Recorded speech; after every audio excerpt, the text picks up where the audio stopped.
భక్తివర్ణ ప్రేక్షకులకు శుభోదయం. 12/10/2025 స్వస్తి శ్రీ చాంద్రమానం విశ్వావసునామ సంవత్సరం దక్షిణాయనం శరదృతువు ఆశ్వీజమాసం కృష్ణపక్ష షష్ఠి ఆదివారం. షష్ఠి రాత్రి 7:50 వరకు, మృగశిర నక్షత్రం రాత్రి 7:46 వరకు, వర్జం తెల్లవారు 3:43 నుండి 5:15 వరకు, దుర్ముహూర్తాలు సాయంత్రం 4:04 నుండి 4:51 వరకు, సూర్యోదయం 5:55, సూర్యాస్తమయం 5:38, అమృత గడియల ఉదయం 11:31 నుండి 1:01, రాహుకాలం సాయంత్రం 4:30 నుండి 6 గంటల వరకు కూడా రాహుకాలం, శుభ సమయం ఉదయం 6 గంటల నుండి 7 గంటల వరకు, మధ్యాహ్నం 3 గంటల నుండి 4 గంటల వరకు కూడా శుభకాలం. వరియన్ యోగం సాయంత్రం 5:36, గరంజీ ఉదయం 8:57, వని రాత్రి 7:50 వరకు.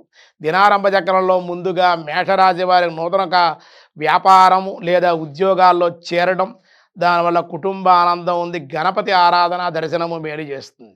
వృషభ రాశి వారికి రుణములు తీరుట, మానసిక ప్రశాంతత పొందుట, కాలభైరవ కాలభైరవ దర్శనం కూడా బాగుంటుంది మీకు. మిథున రాశి వారి ధనములకు ఇబ్బందులు, అధిక శ్రమ, దైవబలం వల్ల ధైర్యంతో మీరు ముందుకు వెళ్ళే అవకాశాలు, విష్ణు సహస్రనామ పారాయణ, విష్ణాలయ దర్శనం కూడా మీకు అనుకూలం.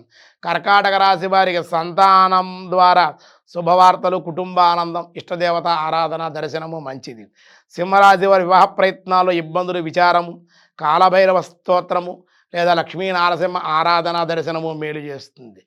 కన్యారాశి వారి ప్రతి పనిలో అలసత్వము, బద్ధకము, కోపంగా ఉండడం వల్ల ఇబ్బందులు, గోసేవనము, భగవద్గీత లేదా గ్రంథాల స్తోత్ర పారాయణ చేయడం మంచిది మీకు. తులారాశి వారి స్థిరాస్తుల విషయంలో మార్పులు, కుటుంబానందం, దత్తాత్రేయ దర్శనము, గురుచరిత్ర పారాయణ మంచిది.